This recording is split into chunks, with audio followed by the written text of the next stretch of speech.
Okay, here's rule number 1 from now on and forever.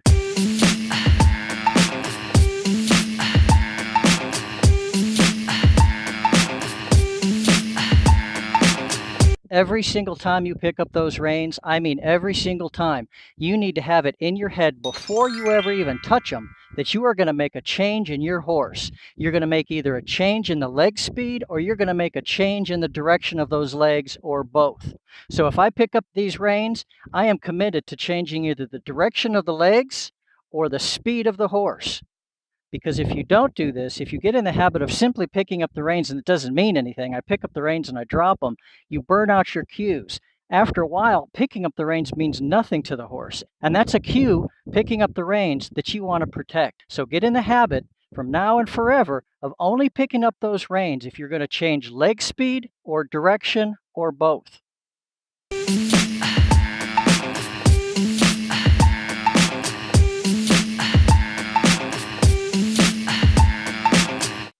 When you hold the reins and you're asking for pressure with one particular hand, you should have your thumb in an upward position so it could point upward if I asked you to, okay? Just remember, it should always be this.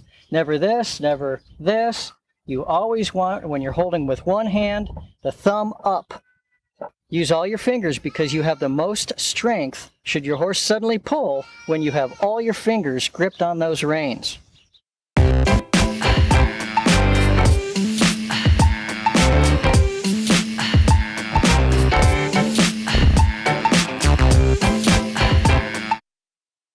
When you're at a dead standstill on your horse, that's a bad time to ask it to turn. It's just like your car. You don't want to ask your car to start turning from a dead standstill when you're sitting there at the light. You don't pick up the steering wheel and start turning.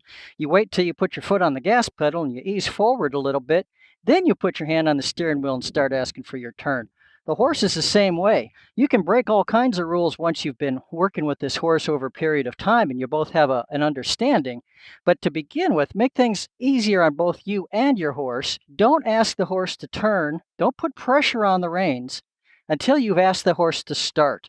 Get the horse moving first by picking up your reins lightly into neutral. Then ask your horse to walk forward and then ask the horse to turn.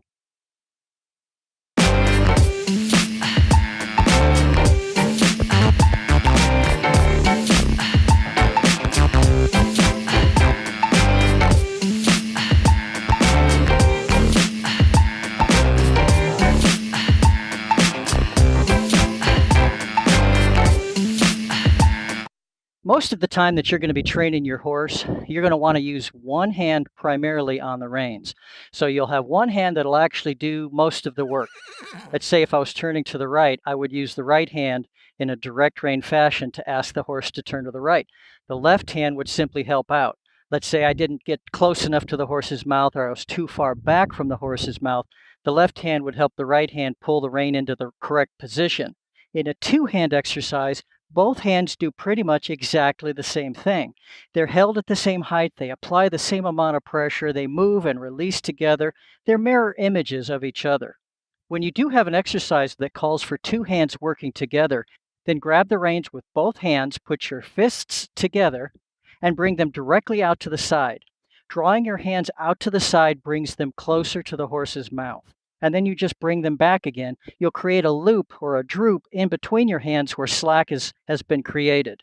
Then you want to bring your arms back directly towards your body, your elbows back to your sides, and apply the necessary pressure. When the horse gives as you're requesting, when it does whatever it is that you had in mind, maybe it's a backup, maybe you're going forward and asking it to stop, maybe you're asking it to slow down.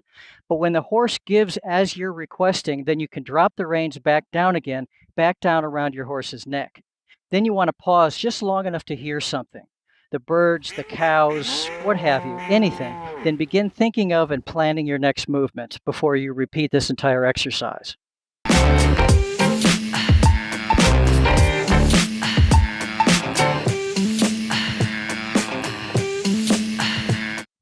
From now on, when you pick up those reins and you're asking your horse to quote-unquote give, to soften, to supple, to bend, any of those words that you hear that you want to accomplish, what you need to do is picture in your mind that your horse is made out of glass. Okay, glass doesn't bend, it just simply breaks, right? Try to bend glass, it just breaks, it shatters into a million pieces. So, what you need to put in your mind's eye is that your horse is made out of glass. And as soon as you pick up the rein and you ask the horse to bend, think in your mind, if the horse was made out of glass, at what point would he break?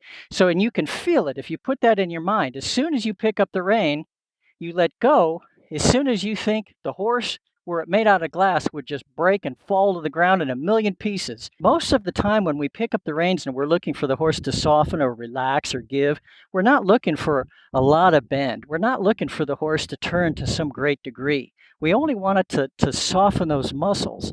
And a great way to keep that in mind, to understand when that's happened, is to simply picture that your horse is made of glass. Trust me, this tip will make it much easier for you when a trainer or another horse person says to you that you need to get some softness in your horse or some suppleness, or you need to pick up the rein and get some give. It's a great trick to keep in your head, because without even thinking about it, you'll know exactly when to drop those reins. You'll know exactly when the horse has given you enough give, softness, or relaxation.